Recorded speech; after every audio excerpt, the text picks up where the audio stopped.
গোঘাটে BJP কর্মীর রহস্যজনক মৃত্যুর ঘটনায় দোষীদের গ্রেফতারের দাবিতে গোঘাট থানার সামনে প্রতীকী পথ অবরোধ করল বিজেপি। আরামবাগ সাংগঠনিক জেলার সভাপতি সুশান্ত বেরার নেতৃত্বে মৃতদেহ রাস্তার উপর রেখে আরামবাগ কামারপুকুর রাজ্য সড়ক অবরোধ করে বিজেপি কর্মীরা। এছাড়াও উপস্থিত ছিলেন পুরসুরার বিজেপি বিধায়ক বিমান ঘোষ এবং অন্যান্য নেতাকর্মীরা। প্রায় বেশ কিছুক্ষণ চলে এই অবরোধ। এই বিষয়ে আরও কি জানা যাচ্ছে বিস্তারিত দেখুন 24 আওয়ার্স আরামবাগের রিপোর্ট।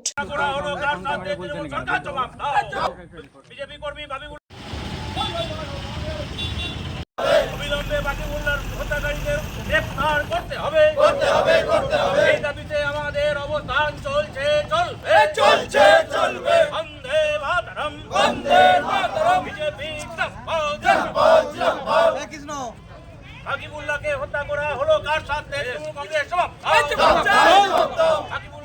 অবিলম্বে বাকিবুল্লাহর হত্যাকারীদের গ্রেফতার করতে হবে। এই দাবিতে আমাদের অবস্থান চলছে, চলবে।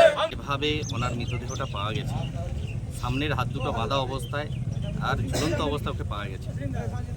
গত রাত্রি 12টা পর্যন্ত ওর সাথে সবাই ফোনে চ্যাটে হয়েছে, কথা হয়েছে, কিন্তু তারপরে এই যে ভোর রাত্রিতে ওনাকে হত্যা করা হলো, কিভাবে চক্রান্ত করে দুষ্কৃতীরা ওনাকে হত্যা করে ঝুলিয়ে দিয়েছে, তার প্রতিবাদে আমরা আজকে পথে নেমেছি।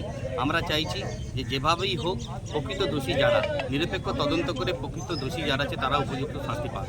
এইভাবে ভারতীয় জনতা পার্টির কর্মীকে খুন করা হয়েছে, আমরা আর বসে থাকতে পারি না।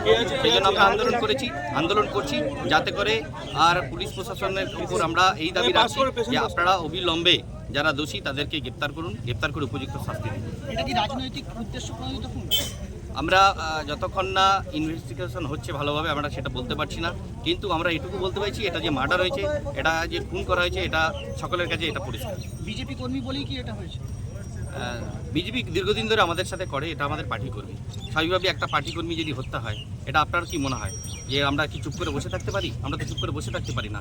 সে আমাদের খুন হয়ে গেছে, তার জন্য আমাদেরকে পথে নামতে হবে, তার জন্য আমাদেরকে আন্দোলন করতে হবে। জানেন কেন খুন হলো, কেন, তার অপরাধ কোথায়, তার যারা তাকে খুন করেছে তারা যেন উপযুক্ত শাস্তি পায়, সেই জন্যই আমরা আজ পথে নেমেছি, আন্দোলনে নেমেছি।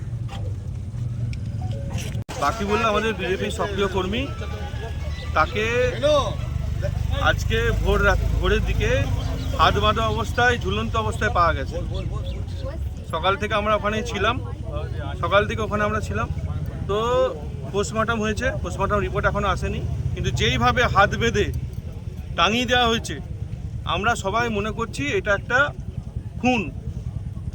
কে বা কারা এই খুনের সঙ্গে জড়িত তাদেরকে অবিলম্বে গ্রেপ্তার করতে হবে। প্রশাসনের কাছে এটা আমরা দাবি, সেই দাবি নিয়ে আজকে আমরা এই গোঘাট থানার সামনে পথ অবরোধ কর্মসূচি করছি, এবং এই গ্রেপ্তার যদি না হয় তাহলে আগামী দিনে এই আন্দোলন আরও ভয়ঙ্কর। সন্তানের পরে মন বসছে না, প্রচুর পরিশ্রম করেও আপনি আশানুরূপ পারিশ্রমিক পাচ্ছেন না, যার ফলে আর্থিক সংকট আপনার জীবনে দুঃখ এবং চাপের ছায়া ফেলেছে। দিনার ভারে জর্জরিত স্বামী স্ত্রীর মধ্যে প্রতিনিয়ত ভুল বোঝাবুঝি বেড়েই চলেছে। নতুন বাড়ি কিনেছেন, কিন্তু সেই স্বপ্নের বাড়িটা যেন আরও দুর্ভোগ নিয়ে এসছে আপনার জীবনে। আপনি ভাবছেন সস্তায় পাওয়া বাড়িটা নেওয়াটাই কি সঠিক সিদ্ধান্ত ছিল? এমনই সব দ্বিধাদ্বন্দ্ব এবং জীবনের কঠিন মুহূর্তে আপনাকে সঠিক পথে পরিচালিত করবেন আন্তর্জাতিক খ্যাতিসম্পন্ন স্বর্ণপদক ও স্বর্ণ মুকুটপ্রাপ্ত ডক্টর অজয় শাস্ত্রী। তিনি শুধু আপনাকে পথই দেখাবেন না, আপনার জীবনে সত্যিকারের সুখ, শান্তি, ঐশ্বর্য, অর্থ যেন সঠিক সময় আপনার কাছে পৌঁছে দেয় সেই দায়িত্বও নেবেন। তাঁর অভিজ্ঞতা এবং জ্ঞানের আলোতে আপনার জীবন হয়ে উঠতে পারে নিরুদ্বেগ ও সমৃদ্ধির পথে ধাবমান। তাই আর দেরি নয়, স্ক্রিনে দেওয়া নাম্বারে এখনই ফোন করে ডক্টর অজয় শাস্ত্রীর সাথে যোগাযোগ করুন। কে জানেন, হয়তো একটিমাত্র ফোনই আপনার জীবনকে বদলে দিতে পারে।